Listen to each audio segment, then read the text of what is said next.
మీ personal interviews మరియు వ్యాపార ప్రకటనల కొరకు ఈ నెంబర్ని సంప్రదించండి. హాయ్, నమస్తే అండి. నేను మీ షేక్ నబీ రసూల్, అనంతపురం జిల్లా ధర్మవరం తరతరాలుగా వస్తున్న ఆయుర్వేద కుటుంబస్తున్న మీ సేవకుని. ఈరోజు ప్రకృతి మాత ప్రసాదించే ప్రసాదాల్లో అద్భుతమైనది ఒక్క సీకాయ గురించి మీకు ఇంట్రడక్షన్ చేయడానికి వచ్చాను మీ ముందరికి. ఈరోజు మనం ఏం చేస్తున్నాం? ఈ ల్యాప్టాప్ల ముందర కూర్చున్న యువకులు కళ్ళన్నీ ఎర్రగై ఆ కళ్ళల్లో నీరు కారడం, ఈ లారీలు, బస్సులు, వ్యాన్లు, కారు నడిపే సోదరులకి ఈ తలంతా వేడెక్కి కళ్ళు ఎర్రబడడం, కన్నులకి మసకలు, నెత్తిన బొచ్చు ఊడిపోవడం, శరీరంలో దురదలు రావడం, ఈ చర్మంలో బ్లడ్ క్లాట్ కావడం, ఒకటి కాదు ఎన్నో రోగాలు ఈ వేడితో సతమతమవుతున్నారు. ఈ కపాలంలో ఈ కపము, శ్లేషము కపమన్న ఒకటే. ఈ కపంలో వేడి పుట్టితే వచ్చే అనర్థాలు ఎన్ని? ఇందాక ఆ వీడియోలో చెప్పుకున్నాం. బొటనవేలు నుంచి బొడ్డు వరకు వాతమని, ఆ బొడ్డు నుంచి కంఠం వరకు పిత్తమని, అక్కడి నుంచి బ్రహ్మరంధ్రం వరకు కపమని. బొటనవేలు నుంచి బొడ్డు వరకు వాతము, బొడ్డు నుంచి కంఠం వరకు పిత్తము, ఇక్కడ నుంచి కపము. ఈ కపంలో వేడి పుడితే వచ్చే అనర్థాల గురించి మనం చర్చిస్తాం. ఈ కపంలో వేడి పుడితే ఏం చేస్తుంది? ఫస్ట్ కళ్ళల్లో నీళ్లు కావడం, కళ్ళు ఎర్రబడ్డం, కళ్ళు మసకలు, కళ్ళు కుచ్చుకుంటూ ఉండడం, మైగ్రేన్ తలనొస్తూనే ఉంటుంది. రాత్రి పగలు అలా నొప్పి చేస్తూనే ఉంటుంది. కాస్త ఒక్క సెకండ్ ఫోన్లో మాట్లాడితే ఈ పార్ట్ అంతా జువ్వని లాగేస్తూ ఉంటుంది. రేడియేషన్ ఎంతో ఈ కపంలో వేడి పుట్టినా అంతే ప్రమాదం. ఆ తర్వాత ఈ కళ్ళల్లో ఇలా డస్ట్ వస్తూ ఉంటుంది, కళ్ళలో పిసర్లు వస్తూ ఉంటాయి. ఇవన్నీ ఈ కపవాతము. ఈ కపంలో వాతము పెరిగి వేడి పెరిగి వచ్చే అనర్థాలే ఇవన్నీ. ఈ కపవాతం అంటే కపంలో వేడి, ఈ పొట్టలో కూడా వేడే. పొట్టలో వేడి చేస్తే యూరిన్లో మంట. అప్పుడు ఏం చేస్తాం? ఒక కొబ్బరి బొండము, అంత మజ్జిగ, ఒక పెద్ద గ్లాసు మజ్జిగ సేవించేస్తాం. మజ్జిగ సేవిస్తానే ఈ యూరిన్లో మంట ఆగి ముక్కులో నీళ్లు కావడం మొదలవుతుంది. ముక్కులో నీళ్ళు కారుతాండా డాక్టర్ గారి దగ్గరికి వెళ్ళి ఒక మెడిసిన్ తీసుకున్నా, లేదా సొంటి చూర్ణం పాలలో తీసుకున్నా ఈ కపంలో ఆ ముక్కులో నీళ్లు కావడం ఆగుతుండి యూరిన్లో మంట స్టార్ట్ అవుతుంది. చూసారా? చిక్కు ప్రశ్న. ఇది బాడీ మెకానిజం. అప్పుడు మనం ఏం చేయాలా? ప్రకృతి మాత ప్రసాదించే ప్రసాదాలలో అద్భుతమైనది సీకాయ. 100 రూపాయలు వేస్తే ఇన్ని పెడతారు. అవి చక్కగా లభిస్తాయి, మంచి లభిస్తాయి, క్వాలిటీవి. అవన్నీ తెచ్చి మనం ఏం చేయాలా? కాస్త నీళ్లతో కడిగి బాగా ఎండబెట్టాలి. బాగా ఎండిన తర్వాత దాన్ని దంచాల.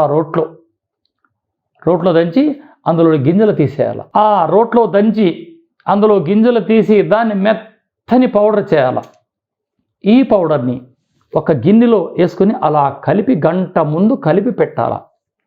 ఇలా కలిపి పెట్టినది మనకు స్నానానికి తలకు పూస్తూ, ఆ రోజుల్లో అంటాండ్రి, ఏ అమ్మా నీ మగుని కాస్త ఈ బురుద్దు, అమ్మ ఉండరా నీ ఒళ్ళరుద్దా అమ్మ, అబ్బాయి చెప్పేది. ఎప్పుడైతే ఈ సీకాయ పేస్ట్ తలకు పూసి అదే పేస్ట్ని కొబ్బరి పీసుతో ఈపుకి, ఒళ్ళంతా, ఈ కాళ్ళకి, పిక్కలకి, దొమ్మలకి, ఈపుకి, నడుముకి మొత్తం అందుతో రుద్దితే చర్మంలో ఉండే క్లాట్లన్నీ అలా కరిగిపోతాయి. సీకాయతో స్నానం చేసి చూడండి, 10 రోజులు మీ శరీరం గాల్లో పోయినట్లా ఉంటుంది. ఎంత ఎనర్జీ ఉంటారంటే ఆ కపంలో ఉండి వేడి వెళ్ళిపోతుంది, ఆ ముక్కలంటే నీళ్లు కారడం ఆగిపోతుంది, కళ్ళు మంటలు ఆగిపోతాయి, థైరాయిడ్ సమస్యలు 90% ఆగిపోతాయి. ఈ శరీరంలో దురదలాగిపోతాయి. మనం చేసింది ఒక్క సీకాయ స్నానమే. ఇంకా వాటిలో కలిపేటి ఇంకా చాలా ఉన్నాయి, అది సెకండ్ వీడియోలో చెప్తా వాటి గురించి. కొందరు అంటారు వాట్ ఈజ్ ది సీకాయ, ఎలా ఉంటుంది? ఇదో నేను చూపిస్తాను. ఇది సీకాయ అంటే ఇలా ఉంటుంది. దీని దగ్గరగా చూపిస్తాము, మీరు చూస్తూ ఉండండి. ఇలా ఈ సీకాయతో స్నానం చేసే ఎటువంటి పథ్యం ఉండే అవసరము లేదు. సీకాయతో స్నానం చేయడం, మంచి వంట ఆముదం తలకు పోయడం, అలా చేయకే కదా ఈరోజు చెత్త రోగాలు, పిల్లలకి ఇంత పెద్ద అద్దాలు, బస్సు గ్లాసుల మాదిరి ఉంటాయి, ఆర్టీసీ బస్సు గ్లాసుల మాదిరి. ఆ కర్మ పోవాలంటే, ఆ దరిద్రం మనకొద్దు మన బిడ్డలకి. చక్కగా ఈ సీకాయని ఎలా చేసి స్నానానికి ఎలా వాడాలా అనేది నేను చూపిస్తాను, చూస్తూ ఉండండి. చూసారా తమ్ముళ్ళు, ఇవి స్వచ్ఛమైన, మేము చెట్ల కింద పోయి ఏరుకొచ్చుకోండి సీకాయ. ఇవి చెట్ల కింద పోయి మేము తెచ్చుకున్నాం, మేము కొనుక్కోలేదండి. అడవుల్లో తిరుగుతుంటాం కాబట్టి మాకు దొరుకుతాయి. ఇందులో కల్తీ, డూప్లికేట్ అనేది ఉండదు. ప్రకృతిని ఎప్పుడూ డూప్లికేట్ చేయలేము. ఇవి ఇలా రోట్లలో దంచి వచ్చిన చూర్ణం, ఇలా రోట్లో దంచితే వచ్చిన స్వచ్ఛమైన సీకాయ చూర్ణం. ఈ చూర్ణాన్ని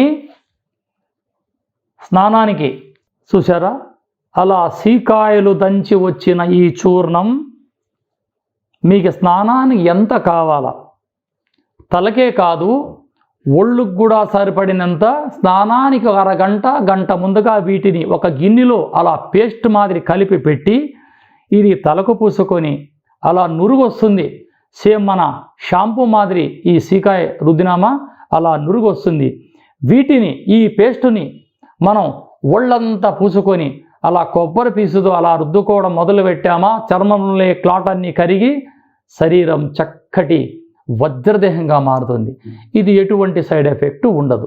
ఇది లోపల తీసుకోకూడదు, పై పూసకు మాత్రమే. ప్రతిరోజు మీరు స్నానం చేసినప్పుడల్లా దీన్ని వాడుతూ ఉంటే ఎన్నో వేల బెనిఫిట్స్ మీకు ఉంటాయి. చర్మ సౌందర్యం, ఈ గజ్జి దురద వెళ్ళడం, ఇవి వెరికోస్ పైన ఈ పేస్ట్ పూస్తూ ఉన్న ఆ వెరికోస్ ప్రాబ్లమ్స్ కూడా మీకు అలా అలా అలా దూరం అయిపోతాయి. ఎంతో అద్భుతమైన చక్కటి ఈ ప్రకృతి మాత ప్రసాదించే ఈ సీకాయ చూర్ణాన్ని మీరు స్నానాలకి వాడండి. ఏదన్నా అవసరం అనిపిస్తే స్క్రీన్ పైన నంబర్ ఉంటుంది, చూస్తూ ఉండండి. మీ రసూల్ గురూజీ ఛానల్. జై హింద్.